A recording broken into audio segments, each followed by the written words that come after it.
This is the stuff dreams are made of. I'm writer-collector Ryan Condal. And I'm writer-collector Dave Mandel, and you're listening to the original movie prop collecting podcast. I'm getting really good at that, if I say so myself. Yeah. Better than I am. Yeah. Brought to you by Propstore.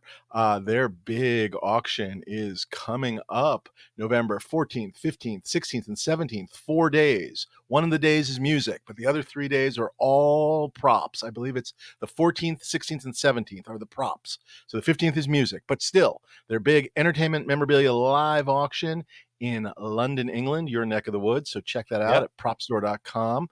And we're going to be going through the catalog, talking about our favorites today. So if you go to propstore.com, you can download a PDF of the catalog and you can follow along or look online at the auction and certainly register and all of those good things. But I think for what's new in props, though, and I'm pretty sure Propstore is going to be very excited about this, we want to talk about the Heritage Auction brought to you by Propstore because the Game of Thrones auction ended yesterday and it was bananas. Crazy. Yeah, like I wish we could play clips and I would have Gwen Stefani going BANN, that thing. I just want to read this. Over 4,500 different bidders, over $21 million raised. I guess it's the second most successful auction, just shy of the Debbie Reynolds auction from 2011, which was, I believe, way more items and way more days, as my memory goes. Yeah. And way older. Yes, older. Yes. That stuff and had also, years of legacy. Hold on. Yeah, I know. But I'm going to just throw some numbers out just because we have to. Okay. The Longclaw, 400,000. His Jon Snow's Night Watch Ensemble, 337,500. Those had big bidding wars. Let's see what else. A Gray Suede Ensemble by Daenerys sold for 112,000. Cersei's Final Appearance, the Red Velvet Dress, 137,500. Jaime Lannister's Black Leather Armor Ensemble, 275,000, and his Kingsguard armor, which was the what you liked with the Oathkeeper longsword, 212,500. The Mountain's armor, 212,500. Two sets of mountain armor, Dave. Both his armor when he joins the Kingsguard as a or whatever it was. I guess it's the Queen's Guard at that point because it's Cersei as the headless Sir Robert Strong. That armor sold, and then his armor from I think from season 1 when it was played by a different character. So two different actor versions of right, the two different mounts, and the piece de resistance, the Iron Throne. A 6-minute bidding war sold for $1.49 million, not an actual prop from the show. Dave, you're splitting hairs here. I mean, let's just let Heritage bask in the glow of their sale and not get lost in the details. My gosh, kudos to Heritage, brought to you by Propstore. Kudos to Joe Maddalena, brought to you by Stephen Lane and Brandon Ellinger. No, I mean, incredible.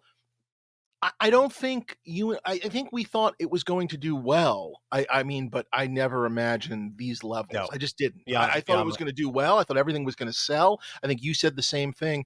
I am stunned. I am stunned by these numbers, not because it isn't a fine show, but just it is a relatively recent piece of, and Dave, it's prop entertainment, it's TV it's too. Television. I mean, this is groundbreaking in terms of what we do as as hobbyists here. This is something we just haven't seen before. And I'm very close to this world. I spent a lot of time in it, and this blew away my expectations. Although I would say that, just so I can take a small victory lap here on the stuff dreams are made of, I did call the Throne sale. Yeah. You thought the Throne would, but wow! I mean, you didn't think I did not see it as did not see a 7-figure piece happening. And I actually was online. I did not follow much of the auction, but I happened to be online when that lot was coming up, and I just decided to stay on and watch it. I watched that entire bidding process, and it was a marathon. I mean, there was no fast and furious bidding. It was just bid and then bid and then bid, and one person was bidding quicker than the other, so there was a lot of hesitation, but there was hesitation from the low hundreds all the way up Right. to whatever the final underbid was. I mean, again, just blows me away. And kudos to the guys that pulled off that auction. Heritage, kudos to HBO. I'm sure they look at their archival stuff a bit differently coming out of this after that result. And I guess just this is the new world we live in, where multi six-figure items are just the norm now. I mean, there must be $21 million. They're going to be able to greenlight a show. I mean, that's going to be huge for us. Yeah, or pay for part of my next pay for like a dragon claw for yours, like one leg of the dragon. Yeah, this is what I'm now gonna pitch, Dave, because I think this suits collector Ryan and the collecting community, and also showrunner Ryan all at the same time. Now, between every season of our show, we're gonna run a House of the Dragon auction fundraiser to raise money for the next season. I think that's perfect. To pay for the next season. I think it feeds the collecting community. It gives us stuff to do here on the podcast. I mean, what do you say? I like it. I'm in. I think this begs for an actual episode, which we will, I think, do, which is I'd like to see if we can figure out a way to sort of address the new collector, which is something that I've been thinking a lot about lately. Because here's what I know about the 4,500 people that were bidding, and it seems like it seemed like on a lot of the auctions there were like only a couple people, like there were like one or two people kind of.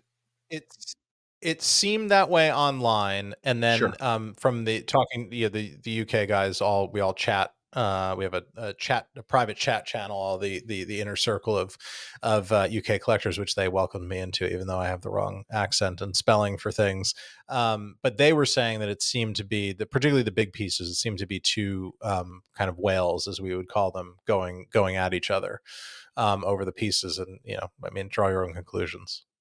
To me, Dan Weiss and David Benioff just fighting it out to see which of them the stuff. That would be great. Yeah, that'd be hilarious if they just didn't realize they were bidding against each other. You, Dan. Dave. But better. They actually know they know it's each other. They know it's them. They're just having fun. They're just enjoying themselves. This is their final revenge. Yeah. This is like, when you're a rich guy, what do you do? What do you do with your time and your money? You just bid against each other for the show that we made just for together. Fun. But I don't know. Here's what I will say, which is interesting. I do know some people that I know a lot of people that bid and lost. I know like one person or one or two people. We didn't even get a lot of emails from people saying, from our audience saying they won. We got one email from someone saying they won Arya's oyster shucker knife, which was very cool. That was a nice email. And that they're trying to match, apparently. Yes. And they're trying to get one of the extra pieces to the actor that I got lost in there because I didn't remember it specifically, but the point being is that's a relatively small item of the 900 lots. And I know a guy that won a sword, but also a more minor sword, not an oath keeper or whatever. So this is a very strange case where we don't know anyone that won any of the big items, or at least as far as we know, we don't know anyone. Not yet. That won the big items. Nobody's come forward. No, so maybe they will. That's won but I'm very curious because normally on an average heritage auction brought to you by Propstore or Propstore auction, which we will get to, Propstore, don't you worry. I know you're sitting there right now just like going, what the fuck? But we will get to you. Or just skipping ahead by 30 seconds. Just hit the button. Or Julian's or any of the other auction houses that Propstore would like me to mention right now. But no, seriously, normally like something big sells and we kind of know who won it. And so 4,500 bidders, right. I don't know who won the big items. And I'll go one step further. And this is an odd thing to point out. In terms of our coverage of the Game of Thrones auction, it seemed like our core prop collecting audience was slightly less interested. I'm not saying they weren't like watching the show and listening to the show, but it just seemed like you guys, there was less mail. There was less like, oh, I'm going to go after this. There were less questions on our live Q&A. Yeah. I'm not saying this is a science. I'm just saying, so who are these bidders? And obviously Heritage does an incredible job of reaching out into their other realms, you know, sending that Game of Thrones catalog to their coin collectors, to their sports collectors, etc. And so they are definitely bringing new people into the hobby, which I think Planet Hollywood did as well. The question is, do they stick around? So that's question one for another show. Who are these people? And two, do they stick around? Are they prop collectors? Are they going to become prop collectors? Or are they simply, I like that show, I'm going to buy something, and the money is sort of meaningless? And I am curious. Or is there some larger agenda at places, someone building a museum that we don't know about? I don't know. So Yeah. that's where my brain went. I think that's an episode at some point. Just the sort of the state. Maybe it's a state of the, I don't know, state of the hobby, sort of who are the new collectors. Maybe we could find a newer collector to talk to if they were willing to come on and chat. Anyway, so I don't know, those were my thoughts, but hey, kudos to Heritage. So yeah. Yeah, I mean, I would say this: if you are a fairly new to the game, big collector, meaning that you spend a significant sum of money on this. So should we be uncouth, Dave, and set a number for annual spend Well, I just think or certainly max item? somebody that doesn't bat an If eye at a $200,000 purchase and above. I mean, sure, bigger yeah, there items you go. too. But yeah, yeah. Yeah. Write the show. Stuff dreams are made of, or sorry, Or, dreams are made of podcasts at G. or Take two, take three. have your assistant write the show. Dream. There you go. Have your assistant listen to this podcast and get the right email address, which is coming right now. It's dreamsaremadeofpodcast@gmail.com. Jesus, So right? We've write been us doing the show and for 9 seasons. Can't you fucking I learn the know. email address? What the Sorry. fuck? I'm sorry. And the intro. It's been quite a night. I've been ill for the past couple of days, Dave, so I'm a little off my game, but I'm coming back. So I'm bouncing back as we speak. You'll see it happen live over the next 500 lots that we have to go through of collecting madness. It was quite a couple of days, and wow, it's just sort of changed my entire worldview of modern collecting and I was what shocked, and makes there's no, for yeah. nostalgia and value. And again, this is by many metrics the most successful television series of all time and the most popular. Not besmirching Game of Thrones at all. It's just usually it takes time to settle in and get to this level of value and numbers as the people that grew up with the show come into money and hey, remember when, and the nostalgia sets in. I mean, it's all well established, this stuff, and it's only been 5 years. I mean, wow, just wow. Question for you, Dave. Here's Yeah. there's no way of And by knowing the way, this. I just It's a want to say, I theoretical. have very mixed emotions. I'm sitting here wondering, do I want these people in the hobby full time or do I not? No, Because if they're in the no. hobby full time, I think we're done. But anyway, Yeah, continue. Yeah, continue. I'm What was your look question? out, Yeah. Dave, because I'm going to start collecting monkey radiator caps. That's my only other outlet Well, here. I'm waiting for that market to really catch on. But go on. It'll just be the two of us. Fuck you. No, fuck Bidding you. against each other, $1 million Yeah. for a monkey radiator cap. Yeah. Oh my god, it wasn't even used in the monkey radiator. Um, so what I was going to ask you is, I wondered throughout this auction. I know these things take forever to pull together, but I always wondered with these things. We saw how successful the Battlestar auction was right on the heels of the show. Yeah. They did the auction within months of the show's finale airing, and I think we knew the auction was coming before the show finished airing. Yes, It was kind of that was one of the few times I feel like everybody's gotten their act together. synergy. Yeah. And it had a beautiful result. I mean, there was this great collection of fans in Pasadena to celebrate the end of the show that everybody loved. It's where I actually met a lot of my now sort of lifelong collector friends for the first time at that show, because I was very new to the game, particularly the UK crew who had all flown out to Pasadena to attend it live. It was a big thing, and I just wondered with this, because 5 years has passed, so much time has passed, a whole pandemic has passed since the end of the show to here. I was wondering if they did themselves a disservice by waiting so long. And I guess we can clearly say they did not, but I wonder if if you back up 4 years and this comes within 6 months of the end of the show, do you think it does even better?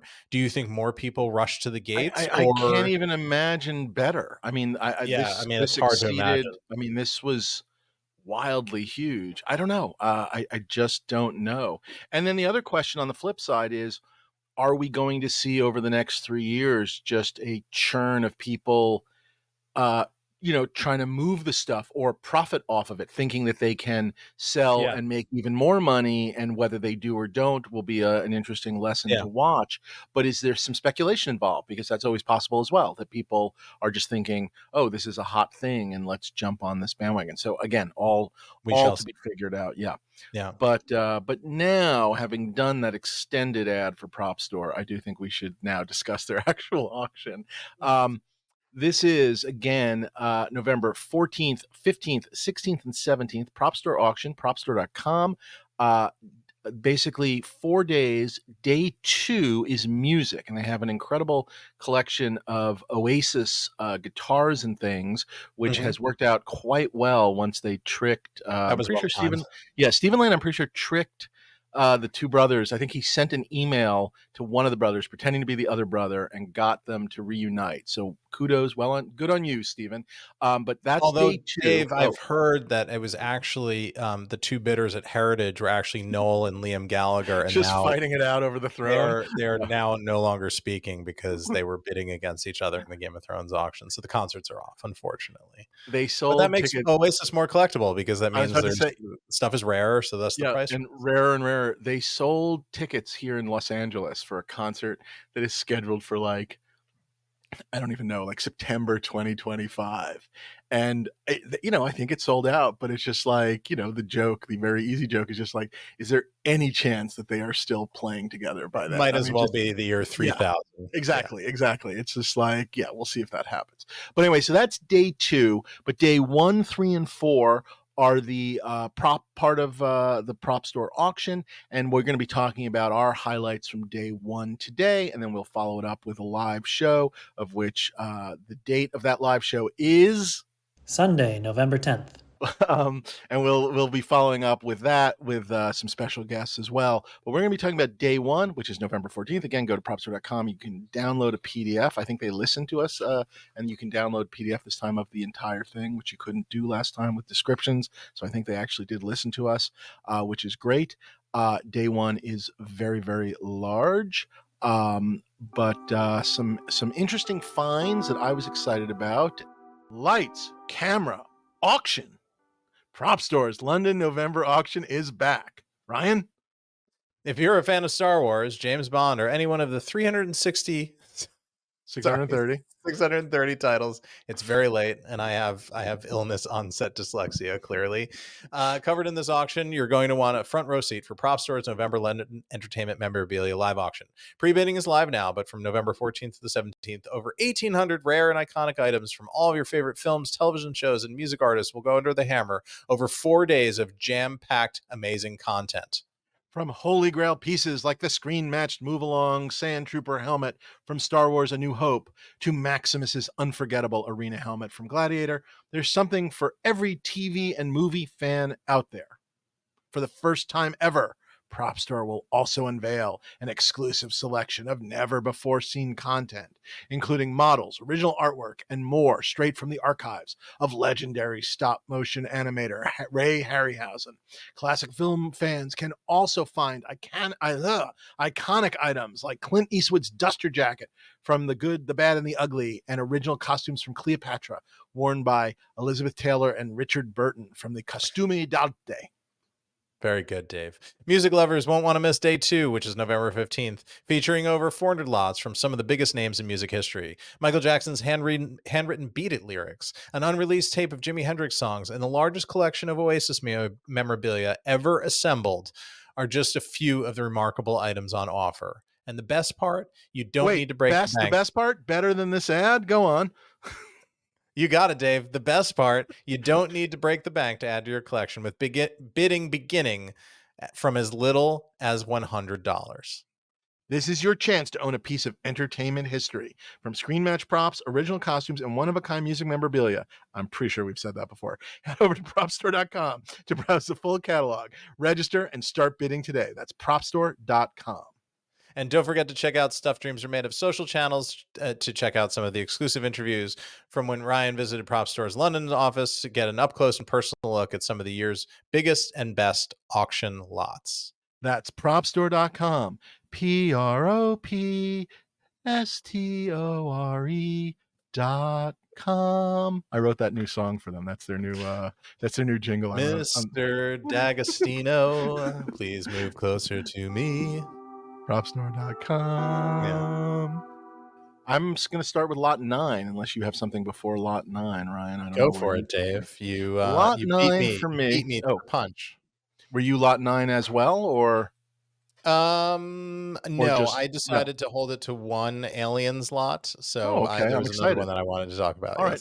Well, I went for lot 9. I went for the full-sized power loader arm, which This is is awesome. really big and really cool. But to me, it's instantly recognizable, which is, that's sort of my criteria. Instantly recognizable. And I will say, I've never seen this before, as opposed to, with no offense to the various hats, caps, eggs, and whatnot, pulse rifles and whatnot. This is something I had not seen before. Yes, agreed. It's even got like sort of a joystick that does nothing, but the joystick that she's kind of controlling the stuff with. I think this thing would mount on a wall. Obviously, you can't do a yellow wall because it's yellow. So maybe you have one wall is yellow, and the opposite wall is sort of the black of the bat plane, and then this is the yellow on the black, and the other side is the black on the yellow. So I think that looks really good. Dave, can I pitch a display case idea? Yeah. So you mount it coming out of the wall, and you actually mount your display case on the power loader arm so that it's lifting up the rest of your Aliens collection in its display case. I like that. It's lifting up a small model of the Queen in its arm. Yeah, there you go. I thought this was fabulous, and again, something I hadn't seen. And this is not anything about this catalog. This is, I think, catalogs in general, which is to say, I've reached my point of there is a very gorgeous what does it call it? Back to the Future hoverboard in this auction. It's great. I hope someone wins it. It's fantastic, but I'm excited about this. So that's kind of where I am these days in terms of like, the excitement of seeing something I've not seen something before. New. Yeah, something new, but also something really cool and spectacular. I just think it'll look really good. And like, anyway, I love it. So yeah, it's a great piece. Yeah. Great piece. Good call. I was excited to see it. Here's another thing I haven't seen before in the Aliens universe, Dave. It's lot 16. Ooh. James Cameron's heavily annotated personal shooting script for Aliens. Yes. This is very cool. And I've never really spent any real money on scripts because I always struggle because the mystique of the script is sort of lost on me a bit because I stare at that and I just get work anxiety looking at Courier font 12. Right. But this script was very special to me coming up as a writer, and I read James Cameron's Aliens many, many times. His action writing is sort of, bar none in terms of its vividness and the kineticness and the way it moves and introduces character and shows and doesn't tell and all the things that you want to be able to do as a writer. So that script was very important to me. Obviously, that movie's very important to me. Having Cameron's like hand annotated stuff, his what would we call them? Jimmy Grams? Yeah, I know. The Ridley Grams, they're Jimmy Grams on them, but this is just very cool. Drawings, line ideas. I mean, it's the full works. And this is one of those things, they did that Coppola book all those years ago, his version of the Xeroxed or whatever it was, the Godfather novel that he had kind of taped into his notebook and then made all the notes on it. And they sold a limited edition copy. And this definitely falls into that category of like, I could think of like 10 scripts that if I could get the director's sort of like handwritten notes, I would buy a limited edition of this script. I mean, obviously I'd buy the script, but I would buy a limited edition just to be able to read it and see the notes, see the sketches, and just fantastic. This and Hercules, right, Dave? Hercules first, and then this. Yeah, good. I just want to see Brett Ratner's notes, like about what he was doing for dinner that night. This is no comment. Yeah. Like he's listening. Well, maybe he is. I don't know what he's up to. This is really special. I'm excited to sort of I'd like to see this. I'm actually curious to get online and look at the Yeah, pages yeah, closer. Yeah. I'm going to cover this when I don't know how these things are going in order, but I'm going to go and do live prop store video coverage. This will be one of the lots that I pull out and take a look at up close for sure. Fantastic. I'm next at 37. I don't know where you are As next. am I. Ding ding ding, Oh, ding, Dave. ding, ding, ding. Look at us. By the way, so far we've started this catalog. We haven't spoken, and we both more or less, because I basically had the power loader arm and the alien and the script as well. And now we're up to, so Yeah. it's 3 in a row. I think we both need a different co-host, like someone like a little, just to differentiate a little bit. Do we do the Yeah. thing where one of us gets fired and we bring in the fresh new talent, the exciting new talent, or Okay. Do we spin off and then create like a 2 rival second shows. competitive podcast, and it's like Gray's Papaya or what's the pizza place, the original I Ray's, don't even and think it's like, those are no, like this is rivals though. I think those are just people just opening up their own. It'll their just own be show. like, yeah, yeah. Um, Yeah, let's jump to the stuff 37. Yeah, yeah. Oh, dreams are made of dreams stuff. and things dreams are made of over on 86 in Lexington. Yeah. Yeah. I did like, by the way, as we're moving by, I did almost put down 27, which was Marty's radiation suit. It's missing the gloves, it's missing the face mask, and it's That is missing cool the boots. because it's But yeah, its first film. Yeah. first film, and I just did think it was really, really cool. So I did, I noted it, but I kept going. And yeah, this is lot 37. It's a full bat suit from Batman Returns. There's been a little sympathetic restoration by our good friend Tom Spina on the cowl, which most of them Yeah. have had anyway. And I guess the belt doesn't fully wrap around. It's attached on the back, but still, my gosh, a full complete Batman Return suit. This is it's really good looking and in really nice condition. I'm not Yeah. gonna bid. I'm not gonna Yeah. bid on it, but I really do But like it. it's really cool. I Yeah. stared at it for a long time, and I was just like, I have all of the 6 feet bat props that I think I need this year at least. It's really great. The only things that are replicas on are the belt that Dave mentioned and the boots. Everything else is original. And in theory, I mean, there's a belt out there because there's one right here, and even that's 89, but the design is virtually the same.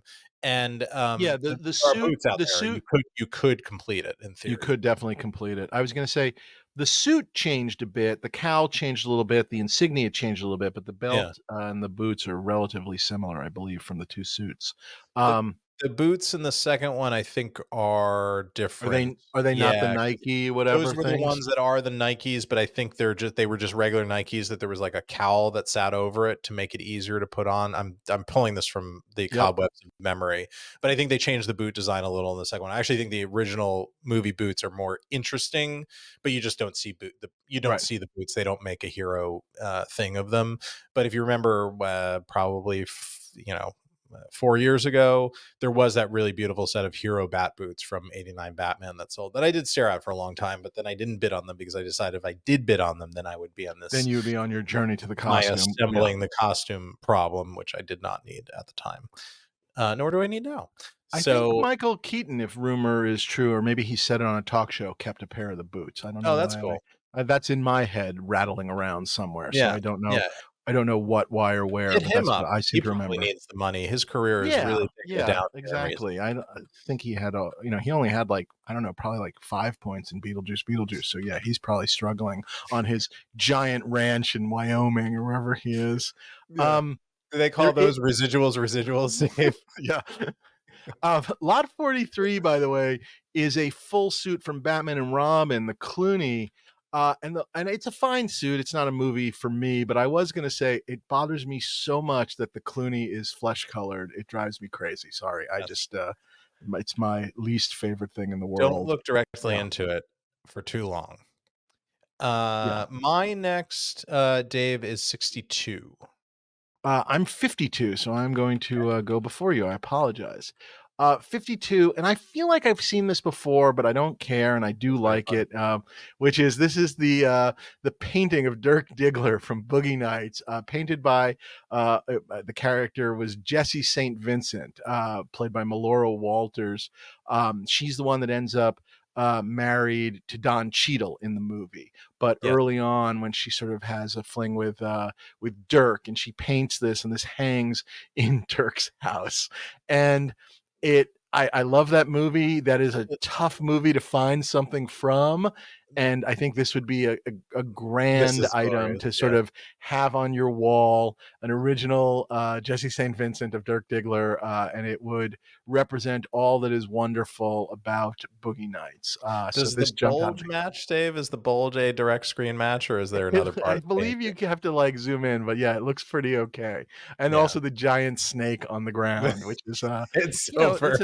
an artist and her symbolism. So That's right. good on you, Jesse Like St. Vincent. Georgia Yeah, O'Keeffe, Dave. Those aren't mountains. really, just really liked it. So yeah, it's something I'll at least be thinking about. So you marked 62, and I was going to say I didn't mark 62 specifically. I sort of marked this entire Well, section. yes, Yeah, yes. It's the Costumi D'Arte collection. That's my terrible Italian accent. Apologies. I probably just committed some kind of cultural crime. Costumi Uh, D'Arte. I think it's There D'Arte. you go. D'Arte. D'Arte. No, There you go. yeah, Yeah, I was yeah. just there. I was just in Italy, in Venice. I'm also a At the quarter Italian, so I at feel the like at the Costumi? Were you at the Costumi? no, I was at Oh. the I was at the canales eating cannoli. Um, uh, so it's this entire archive, this very famous archive that was founded. I didn't realize this, but it was founded in 1815 when a Napoleonic soldier, Angelo Pignotti, opened a small antique shop in Florence, Italy, and then bloomed from there. And I guess antiques turned into costumery for film and television. And it's this giant Italian costume house, essentially. And I think for the first time, this stuff has come online and available, and there are wonderful collections in here from Cleopatra, from the spaghetti Spaghetti western, westerns, yep. Mhm.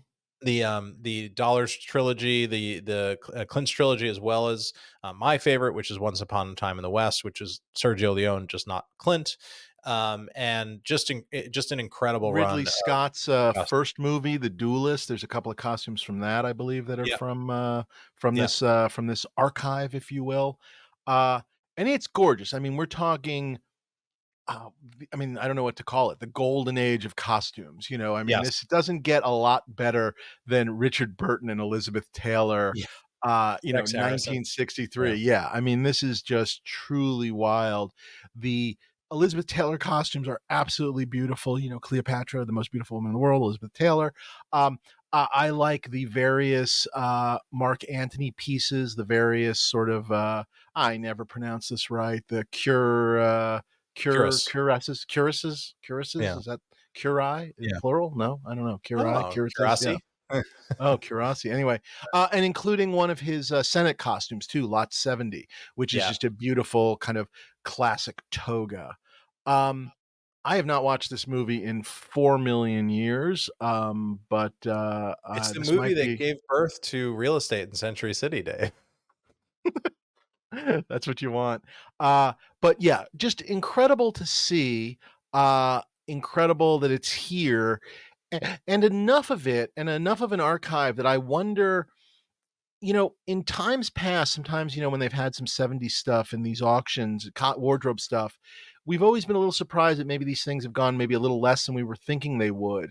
And this feels like such a statement, like these pieces with so many of them, that maybe this is the thing that lures over more of the costume wardrobe bidders from some of the other auction houses, Yeah, because this is such a group of pieces. It's a yeah. real This is Debbie collection. Reynolds Yeah, territory, like that yeah. kind of collector, the classic wardrobe collector. Yes. Yeah, exactly. Yeah. So I'll be very curious to see where this stuff goes, and I will keep an eye on it because it would be very fun to get something. But you know, again, I'm not going to break the bank for something here. But I did get a real kick out of it. The pieces are just gorgeous. You know, just yeah, the workmanship. I don't know what else to say. It looks like real armor, is what it looks like, leather and Yeah, whatnot. So yeah, yeah, no, it's incredible, and yeah, just a slice of cinema history, right there.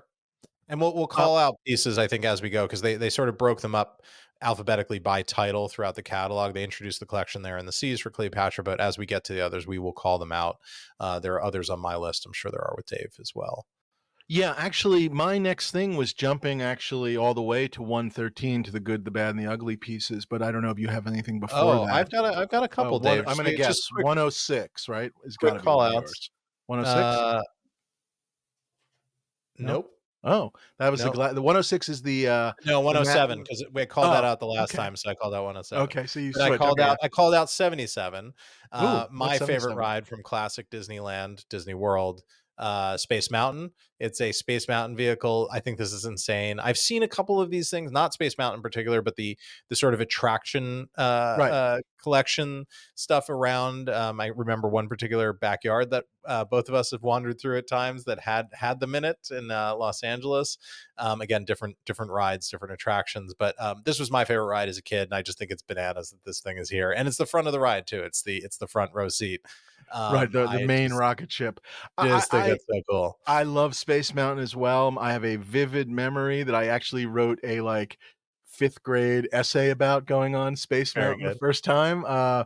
And just like how scary it was, and I can remember like my parents holding on to my sister. I mean, just truly loved it. I don't think he's going to care. Our friend Rob Klein is a big Disney collector, has a whole bunch of these things many years ago, some back when I was first knew him, or maybe a little after that.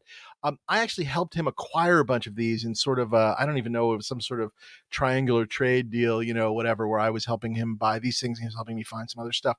And I remember buying these things, much less than these numbers, and just thinking to myself, this is insane. He's crazy. Why would you want these things? Who will ever care? And here we are, $30 to $60,000 pound estimate. So joke's on me. Yeah. But good on you, Rob. But this is not Rob's, but pretty wonderful. I always do wonder, and I know this is a very strange thing to say.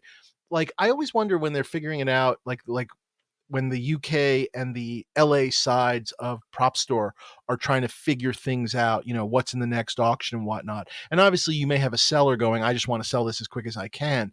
But I always think to myself, like, would this have been better in the LA auction? Yeah. Not for any particular reason, except we have Disneyland. But hey, Disney is international. And I guess there's Disneyland Paris. So I guess maybe it doesn't matter. Do they have Space Mountain at Disneyland Paris? My children need wine. You remember that? Yes, Simpsons.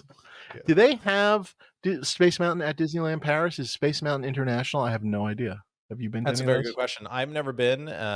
We've committed to making that an outing at some point while we're here, just because it's close. But apparently, all the French joke and also the English who've gone on this odyssey that calling it Disneyland Paris is like calling Anaheim. Disneyland San Francisco. They're like, it's kind of nowhere near Paris, and you have to take a train and then take a train and whatever to get out there. But it is on the list of things to do, and I'm fascinated by that place, so I do want to see it. So I will report back. Perfect. Where are you next? 103, I just wanted to quickly call out because this isn't a very good movie, but it was a big staple of my childhood. Ghostbusters 2, the horrifying Vigo the Carpathian screen matched armor. I just love that they dug this up, and kudos to those guys. Like, this is so cool. I saw it in a preview image, and I didn't even need the description. I knew exactly what it was. And funny. I had like a residual shiver from childhood, and just that glowering skull staring at you. But you had a residual cool. shiver from the end of the movie with the slime and the singing and all that stuff, and you just went, yeah. Yes, but when I was a kid, I loved it, and it was Ghostbusters, and that was all cool. And they had proton packs, and they were hunting ghosts, and that's what made me happy. No, it's very true. I got to catch up this last week with I worked with him on Veep, really just wonderful guy, Peter McNichol, who obviously was in Ghostbusters too. He shared a few fun anecdotes, so that was very fun. But we were just catching up. We hadn't seen each other in a while, which was very enjoyable. But yeah, I was sitting there thinking about Vigo, so there you go. The whole time. So the whole time. Yeah. And Dragon Slayer. Yeah. Dragon Slayer too. Yeah. So it happens. It happens. Lot 107, as Dave briefly called out before. Maximus, the reason I call this out versus the very, very cool helmet, the arena helmet from is lot 106, which is great. That's back. That got pulled from another auction for reasons, and that's back. But we haven't Oh, right. seen the That was the 106 was in the last was supposed to be in the pre. Oh LA no. auction. Was that what? Okay, yeah. Yeah, I get they're all blurring together. But yes, so it is back and it is still wonderful 106. I mean, it's really gorgeous and I hear incredible things about Gladiator 2, which is I don't know, very exciting to hear about. God, I Yeah, hope. I mean, that'd be great. Um, but 107 is Maximus's general sword, the metal hero version with hero scabbard. I mean, bam, there you go. I mean, it just when it gets buried in the tree at the beginning of the movie, what else do you need? That's the hero's sword. Very, very cool. it is Uh, beautiful. It's a work of art. I mean, they yeah, really created something that just is so memorable. I just love every part of it, and yeah, the scabbard in particular is gorgeous. So yeah, really, really nice. And I got a kick out of, and forgive me, I have no idea if we've ever seen it before, but 110, which is they're calling a Thracian style arena yes, gladiator helmet. It was just a very fun helmet that I kind of remember with I whatever the remember that hell helmet very the clearly. chipmunk or whatever the hell is Yeah, on the top. Yeah, yeah. it looks like a chipmunk. So wherever that, Is that whatever a that thing is that is, a yeah, Bronze Age radiator cap, Dave? Is that what we're looking it's at? radiator cap-ish, I think. Okay, So yeah, very good. very, very cool. And then I jumped to mine was 113, which Yeah, starts the basically the good, the bad, and the ugly, again, from that incredible collection we are talking about. The duster, lot Duster. Yeah, 113, the shirt shirt. 114 is interesting, and then the stunt sombrero is fabulous. Just Yeah. really, I mean, talk about, well, I don't know, back and forth with the duster, but the duster and the sombrero in terms of key costume Icons, prop yeah. from key character, like you see like just posters, anyway, that it just really something special. And Incredible. just amazing to see. I think the for some reason, I think the sombrero will be, even though it, let's see, what are the estimates? The sombrero has a lower estimate than the duster. I don't know. I don't Yeah, know because I why. I think think it's because it's not I Clint, know I guess. yeah, I guess so. But I do think that I don't know. I don't know. The bad guy is always so memorable. I don't know. Yeah. In some ways, I thought the sombrero was the best thing, but they're all incredible. And I love that yeah, duster. I mean, yeah, that's just amazing to see. Again, amazing to see. Just the fact that these things exist is just yeah. wonderful. Just truly, truly wonderful. Um, I'm on to, the Harryhausen collection after that. Is Yeah, that where so you're now we'll yeah. jump to 129, which starts the Harryhausen, the Ray and Diana Harryhausen Foundation collection. So these are coming right from the Harryhausen folks. It's an incredible mix of props, drawings, scripts, documents, the works, just a little bit of everything in here. There are a couple pieces that are from the molds that are, not original, but there are a couple, including, which is just fabulous. Lot 140 is the Kali lighting stand-in model. So it's not the puppet, but basically it's made from the same thing the puppet was made, removable swords, and they would kind of put that in to light for it while they're doing the puppet. That's one of the cover pieces. I thought that was pretty incredible to see. Was there Yeah, there's something that so was much. hitting you I particularly mean, among these? Yeah. I love all of these, the stand-ins, the maquettes and things Yep. like that. I mean, the one from Jason the Argonauts, lot 130. There's the cover piece, the 140, the lighting stand-in models, they're calling them, Yeah. from Golden Voyage of Sinbad. Kali, the six-armed and six-sworded demon, which is just such a perfect Harryhausen creation. It's gorgeous and glorious. But there are scripts, there are photos. There's kind of like there's something for everybody. It goes from lot 129 to 160, I think I noted down. So there is a chunky selection in here. There's a Minotaur, Minotaur they're calling it, but the Minotaur, from Sinbad and the Eye of the Tiger. There's a troglodyte from Sinbad and the Eye of the Tiger, which is great looking. Reminds me of Lord Kinboat from my favorite episode of the X-Files, which was I mean, that was clearly a Harryhausen character. If anybody remembers, Jose Chung's from Outer Space. God, that's a good episode. I was going to say for me, and I love all of this, but the one that was sort of my entry into the world of Harryhausen was really his last one, which is Clash of the Titans. And so 155, which is a Harryhausen hand-drawn sketch of the Kraken with Andromeda, really jumped out at me. There have been Harryhausen drawings previously. There was a couple of them over the years, but boy, this Kraken one coming from Clash is just really something special. I also got a real kick out of some of these Jason the Argonaut retractable swords and shields, 161, 162. Yeah. And we were just talking about how you don't even do retractables anymore, right? Right. But the other day. Yeah. And I'm curious. These come right after the Harryhausen collection, but it doesn't say they're not ascribed to the Harryhausen collection. So it seems like this is maybe it's a secondary collection. Oh, fascinating. Yeah, that they got, which is what a great crossover opportunity coming right out of that. You're right, because it doesn't say the Ray Harryhausen archive. You're right about that. I didn't even put two and two together. So they've also discovered this incredible lot of it looks like some of the Jason and the Argonaut stuff, or at least is Costumi. It's Costumi D'Arte. So wow, what a wonderful little bit of kismet. So that's pretty. I love pretty wonderful. 162 though, Dave. The owl shield. I mean, it's what a cool crossover there. It's Bubo. They actually have Jason's whatever the word is, Cuirass. You got to run right through it, Dave. You just got to touch Cuirass. Yeah, I know. It just doesn't look right. But they actually have his Cuirass, which is very recognizable, very beautiful, painted on the Cuirass, which is very, very cool to see. So yeah, this is between the Harryhausen and the D'Arte, pretty incredible. Really fascinating to see. Very, very exciting, guys. And then where do I go next? I'm at 174. Where are you next? Go for it. Go for it. This is a piece that I've never really wanted to have a lot of Harry Potter, but one piece that has always jumped out at me, and I think this is both a special prop and unfortunately a very specifically special auction. This is the Marauders map. I'm a particular fan of Prisoner of Azkaban, which is where this map is first introduced. This is a map from Harry Potter. This was owned, and I'm going to get the name absolutely right, by David Holmes, who was the stuntman for Daniel Radcliffe, and he's the one that was in the accident and is no longer, I believe, able to walk, and they made a documentary about him, which is, I think, on Max that you can watch.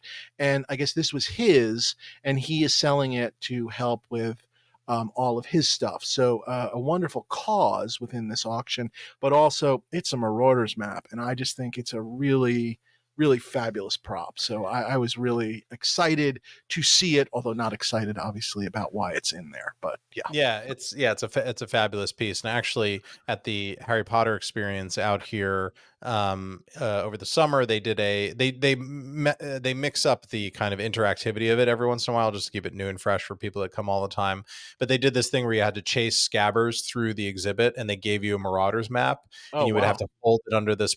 You find the key spots in the museum, and you'd have to go hold it under this UV light, and these little footprints would appear and show you where scabbers had gone next. Very nice. The kids would light up a letter, and the kids would put together a letter, and that would give you the final clue as to where scabbers had gone to. So we went through the whole museum, and kids were really engaged with it. And I remember this image very vividly from going through that experience with them.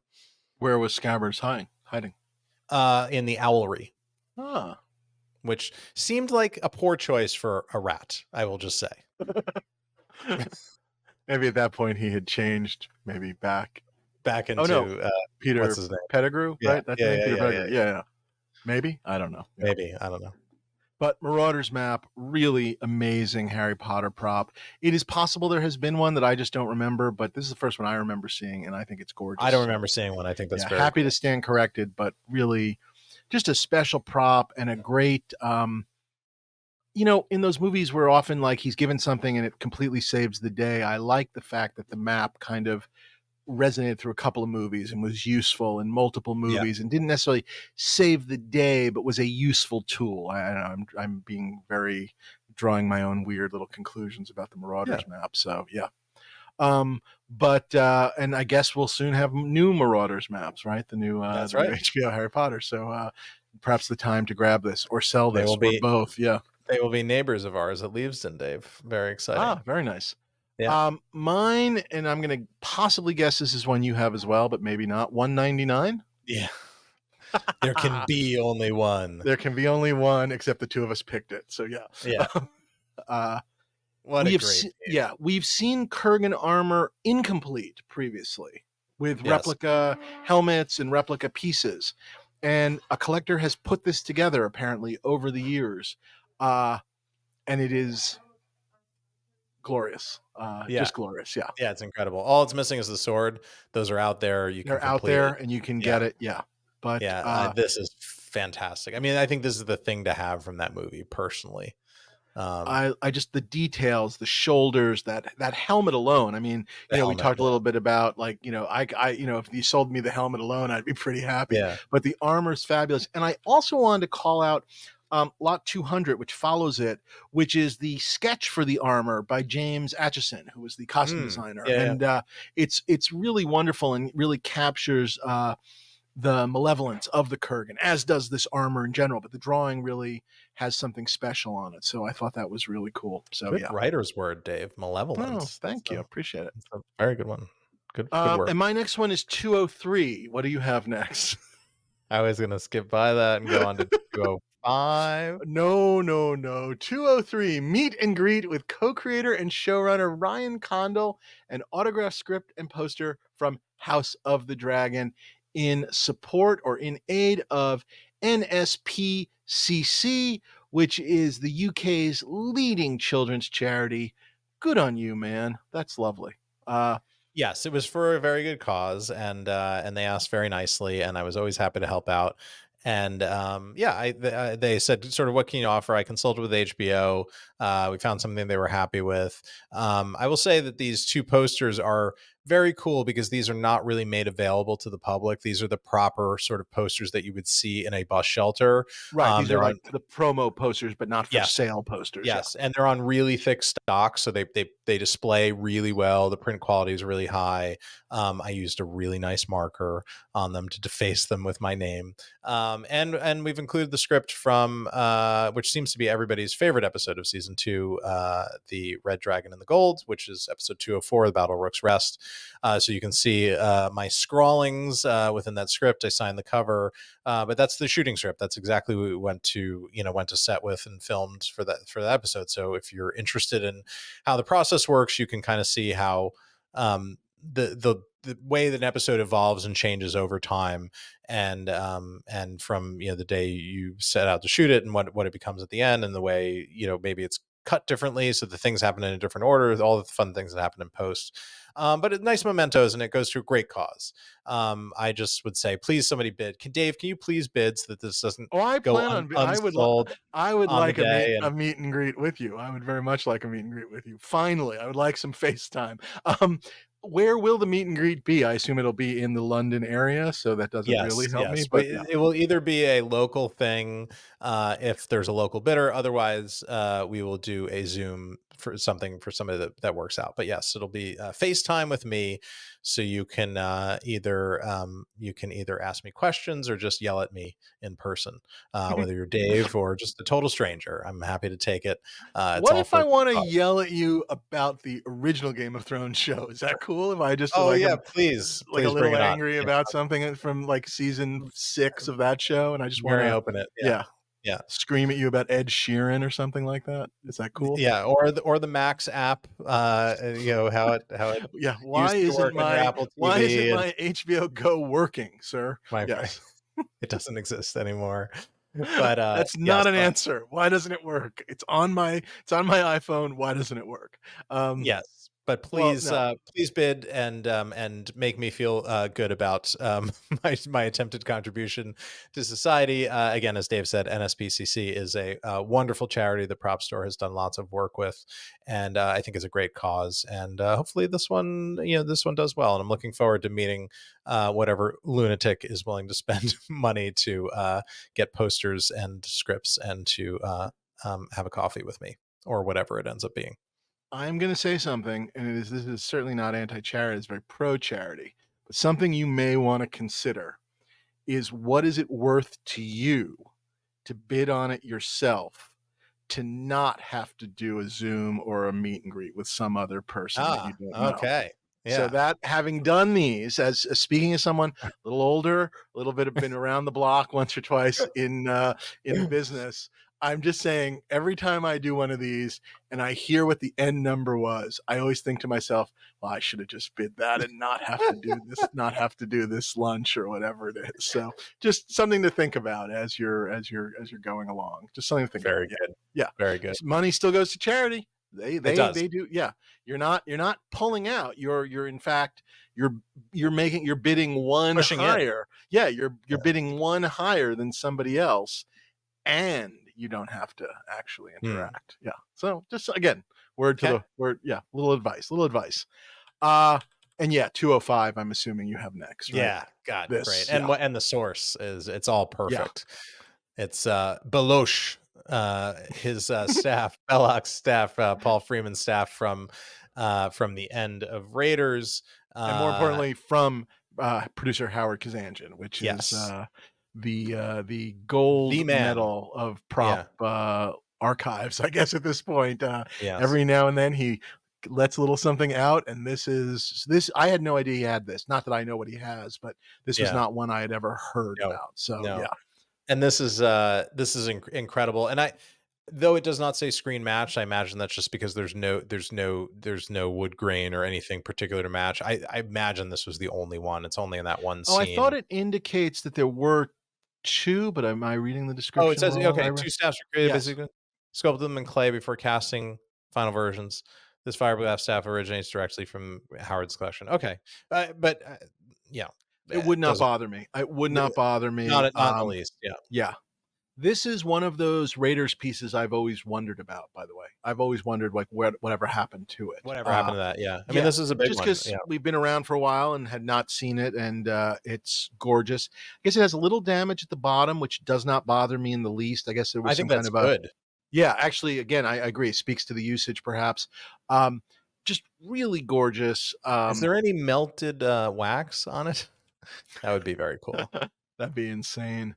Have any of those Belloc costume pieces ever shown themselves? I was trying to think about that. I feel like this thing has. The frock thing. I feel like I've seen it before, but this could also be a constructed memory.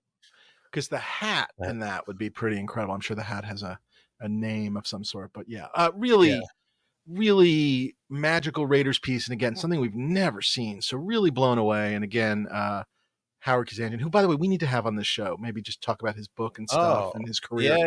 He would be, that would be really great. Wonderful. And I think he'd be willing to do it. Oh my gosh. I'll put this up, by the way. I'm sorry. I'm now jumping all around, but sorry, what's new in props, but not what's new in props. I had lunch last week on Thursday. I had lunch with one of the editors of Star Wars, with Paul Hirsch. Oh my God! Was, Brian De Palma's longtime editor, edited Ferris Bueller. Book, right? Yes, wrote a wonderful book, which is a great read about his career.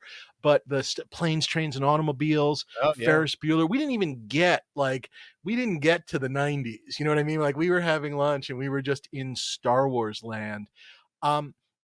And he shared a photo with me that I will share through our, I'm going to share like on my account and on social media and whatnot, which is, the famous story of Lucas showing Star Wars to, and by the way, we should have him on the show too, but showing the movie to his fellow directors. Mr. George Lucas. Paul Hirsch, talking about Mr. George Lucas. But that famous story about the directors watching the movie and sort of not liking it and whatnot? Well, first of all, Paul said it wasn't really like that. He said, yeah, Brian De Palma is Brian De Palma and was making fun of George, which George didn't like. But everybody at least sort of thought it was something. So it was an interesting, he was there. Paul was there, and that was his perspective on it. And then he said, and then they all sat down, De Palma, who was the one who had made a little fun of it, Jay Cox, and the Hyucks, the Gloria Hyuk and what the husband, sorry, William. Well, that sounds right. Willard. I'm sorry, but yes, Willard. Yep. Willard. Yep. Okay, and then basically wrote or rewrote the crawl. So you know they definitely were there. But anyway, he shared a picture with me from that afternoon, and it's a picture where you can see De Palma sitting there, and you can see Spielberg there, and back of Marshall Lucas's head, and I think what's his name, one of the Dragon Slayer guys, I think maybe I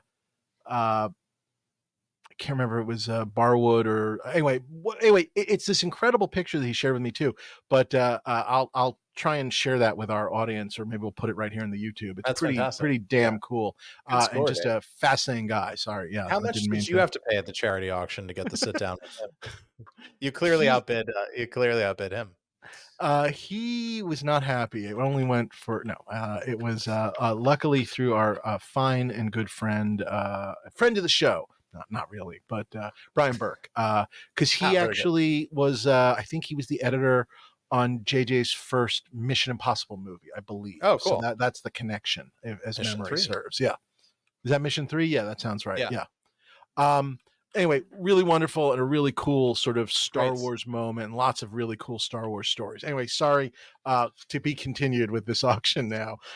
Where are you next? I'm 225. I went 226, but go ahead. All right, I thought about 226, so there you go. I went back and forth. I figured you'd do 226. 225, Sid Kane. It's the hand-drawn Blofeld coat of arms artwork from On Her Majesty's Secret Service. Cool. I know it's George Lazenby, but I just love the fact that it's art from a James Bond movie, and it's the coat of arms, which says, I can't read it, but of the air and soaring. That's the Blofeld or the Count de Beauchamp with the no earlobes and Telly Savalas and all of that. Just incredible. Really neat piece of art. They had a bunch of stuff, previous James Bond lots, a bunch of stuff from Little Nelly from You Only Live Twice, which was my father's favorite of the James Bond gadgets and vehicles. That was always his favorite when we would watch on the ABC. Yeah, as is mine. Sunday night movie. I think that's my dad's favorite Connery Bond. So Bond movie. Yeah. Interesting. Yeah. My dad liked that one a lot too. And then 226. Go ahead. I certainly could have picked it as well. Yeah. Yeah. Well, I thought of you as soon as I saw this. It's the hand painted Robert McGinnis poster artwork for Diamonds Are Forever. I mean, and it's glorious and gorgeous. And wow, it's a really neat piece. This has been the centerpiece of a guy's James Bond collection. I don't know the collector, but I was really shocked to see this. I mean, obviously things happen for a reason. And I think you even said, Ryan, maybe it's really him seeing what other McGinnises, including the one I purchased, going for, that perhaps is what, lured or pulled it out. But just a really gorgeous piece. One of the most fascinating things about it is, I guess originally in the painting, Sean Connery was at the same height level as the two girls. And basically McGinnis cut it out and raised him up so he was higher and more prominent, and you can see the splice lines in the painting, even though they are painted over. I think there's something really interesting about neat. that. I mean, I know technically, I guess if this was I don't know if this was like a Leonardo da Vinci, it might be seen as a flaw, but I actually think it's really interesting because it's part of the process in this case. Really gorgeous. Not my favorite Bond movie, but certainly just a beautiful poster. Yeah. A beautiful poster and all very Bond. Yeah. And classic McGinnis girls to his left and right, sitting on the, I don't know, it looks like part of the, it's the arm from the moon buggy, I think, that is part of the whole. That's a really crazy one. But just really fabulous. And to see like the piece I bought was a piece of a poster that I guess was used as a poster, but this is the image. This is the main Diamonds Are Forever image. So yeah, really, Mr. Wint, Mr. Kidd, just really fabulous. So something to really consider. A lot of really nice James Bond stuff, a bunch of really good Pierce Brosnan stuff, guns and stuff, a suit by a Tom Ford suit for Daniel Craig from Skyfall, some Spectre stuff. So there's a whole bunch of stuff, big James Bond section. So that's kind of wonderful. I jumped next to basically, forgive me, 315, 316, 317. Is that where you are next? The Princess Bride stuff? I have one thing before that. Oh, yeah, please. The hero, just because it's a hero, not 266, it's the hero screen matched muzzle from Fury Road. Yes. Tom Hardy. It's just wow. I mean, just I know you have one, yes, Dave, and yours is also matched. No, it is matched, but it is a stunt. It is a stunt. It is not metal. Which in theory was used more often because that thing must have been. Yes, my understanding that the metal one was really painful and awful, and so the stunt was used. But so this is certainly something I'm not really looking to. I don't need to upgrade, but it's wonderful, and obviously that movie holds out. And they have the shotgun in the following lot, 267. Really just memorable piece to me. When you see it, you are instantly, you know exactly what it is in the movie, and it speaks to the main character. I mean, it's in a way, it's the perfect one and done piece for that film. So I will actually violate my own policy and be watching that one, even though it's from a modern film, because I think that's a good one to watch. I think that movie is the best thing I saw in theaters and maybe in this century. Best experience. That one, it really transcends time. I do love it. So I'm guessing you stopped at 300, right? For some of the good, the bad, and the Once Upon a Time in the West. Yeah, Once Upon a Time. Really, I'll just call out the Peter Fonda. Sorry, Peter Fonda.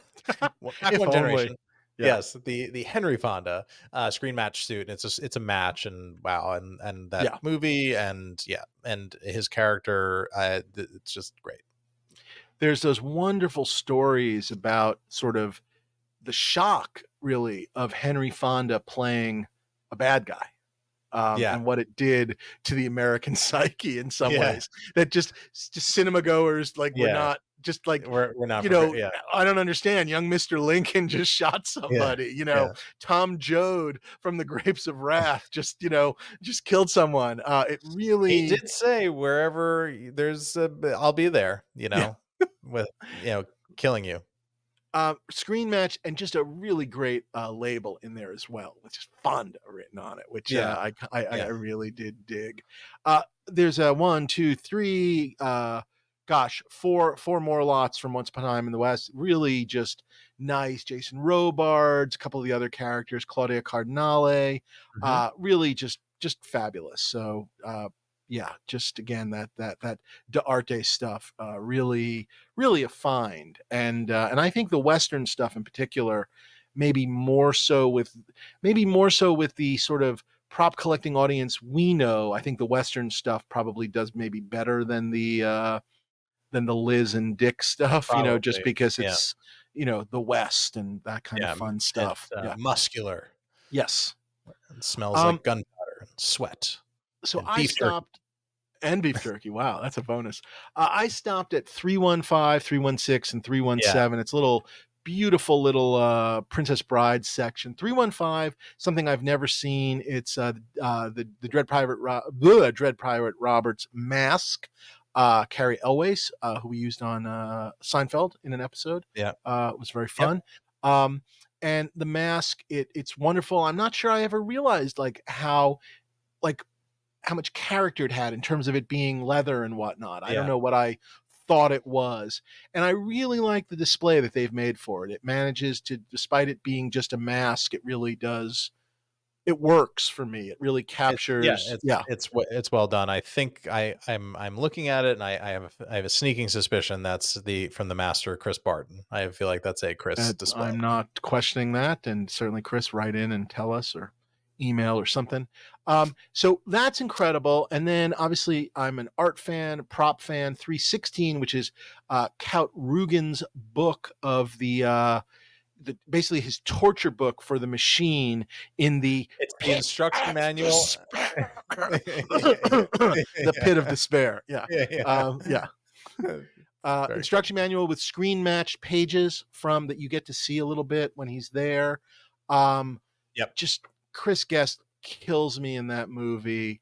As much as I like The Mask, as much as I like 317, which is Buttercup's red dress, which is the one item I have seen before. There's a Buttercup red dress up at the Mopop. Boy, I have a whole other what's new in props, but I guess I'll tell it on the next show. I completely forgot about my weekend, whatever, up in Seattle at the Mopop. But anyway, the Count Rugen, I don't know. There's just, again, Chris Guest kills me in that movie, especially that one magical moment when Indigo finally kind of gets him for a second and is sort of like, confronts him, and then he just runs away. It is one of the greatest runaways of all time. Just a very hard joke to pull off, and Chris Guest does it with perfection. Yeah. God damn, really wonderful. I'd like to bid on one of these things. I'd like to bid on all to of plan them. or to start and a wife to murder. I'm swamped. Yes, this I've actually gotten to handle this in person, Dave, and it's pretty great. The book or the mask or the book. Yeah. Yes. Really I cannot really say how or why, but yes, I have seen it and it was really great. And I think it's going to do well because there's just so little from this movie. It's a very, very, very good one. It gets thin a bit for me from here. I called out. I just have to. I'm sorry for no good reason, but I have to call out lot 319. It's Andrew McCarthy's Blaine linen blazer from Pretty in Pink, because he was the perfect Blaine, and this is the perfect Blaine outfit. And if you are a child of the 80s, it doesn't get more Blaine than this. And I just recently watched his, he made that Brat Pack documentary. Yes. And so I guess now maybe, I don't know, maybe it's okay. And it's nice to see everybody. I don't know if it really answers anything. Guess what? They didn't love the name, the Brat Pack. There's the premise of the film or its conclusions. Yeah. But I don't know. There's just something about this blazer that just so Blaine. Anyway, I did enjoy it. So yeah, sorry. Funny when I think of Blaine, I think of Jesse the Body Ventura and Predator, but it's funny. Very different. Very different kind of Blaine. Yeah. Yeah. Look, I think we have to call out, even though we've seen things like it before, but I'm going to call out 363, 364, and 365. This is the Stormtrooper helmet from A New Hope, the set of the almost full set of armor, just missing, I believe, the gloves and the boots are repro. I believe are the only two repros, and then the final lot being the gun.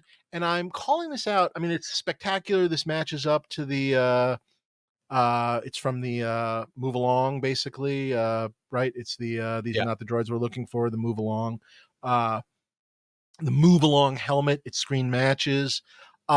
It's a gorgeous set of armor. It's got some wear on it, but it's really, really great. And like I said, everything is there. Probably only maybe this is probably the second best set of armor out there. And I say that both as the owner of the best, but also it's pretty wonderful. You do have the best. And I mean, I think that's the thing is like this is a true test of the market, I think, because we've just had one come to market in a very well publicized auction. I mean, arguably the Greg Jean auction, nothing was better publicized than the Greg Jean auction. Everybody knew that armor was there, and it is undoubtedly the best set of armor on Earth, maybe including what's left in the Lucasfilm archives, just because of how well taken care of it was and how well preserved it is, and the fact that it's a hero. So for this to be coming in on the heels of it and looking kind of for a bigger number, we shall see. I will just say what I was intrigued by, and I guess what I wanted to call out, I mean, besides the item, which I do think is great, I think they're very smart in the attack, the splitting it into the three lots.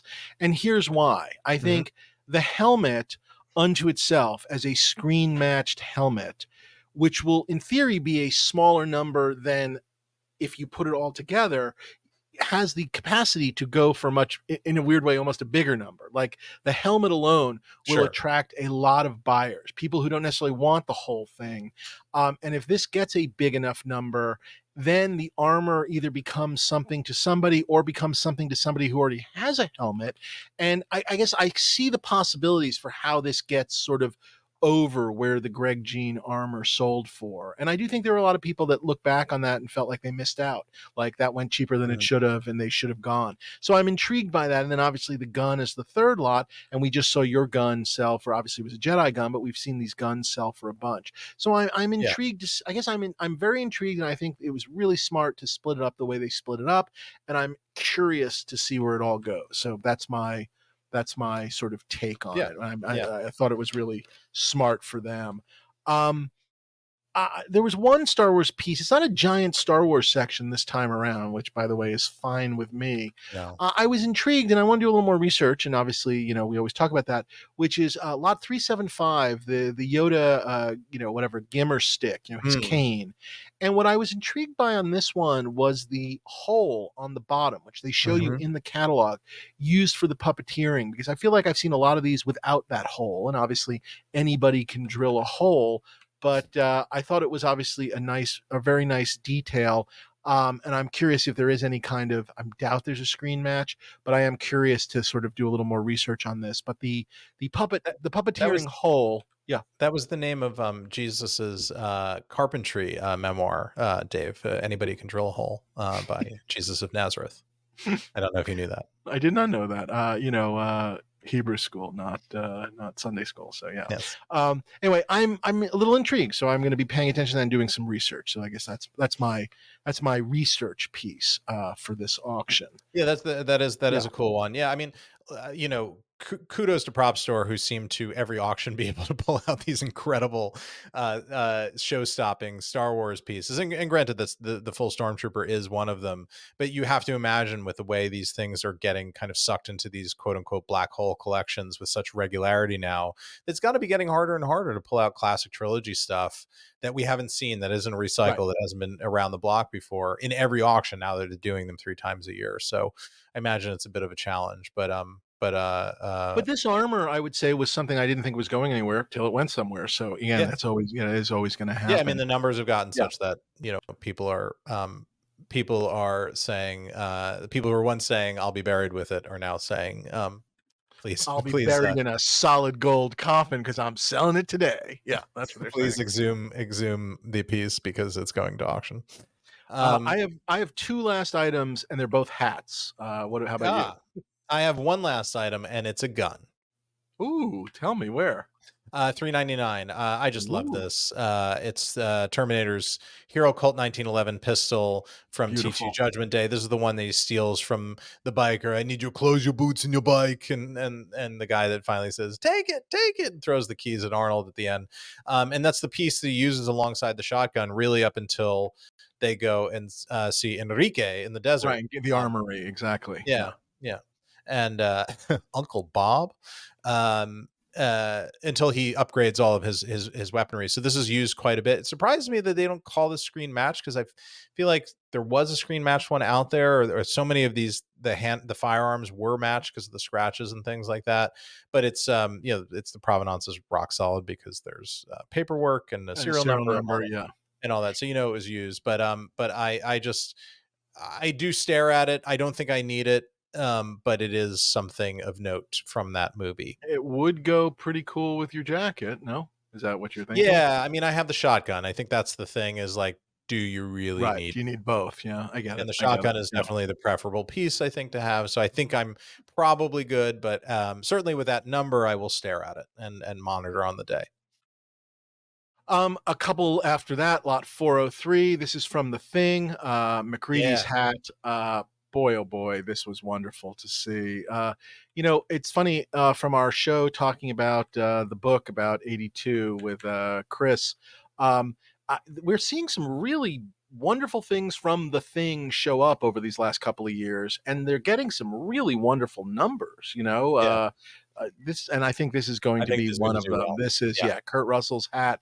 He wears this thing. I mean, when I think of his character, I think of this hat. There's no other way of saying that. So I just think I actually think this is going to blow away the estimate. I don't know anything, but I think it will.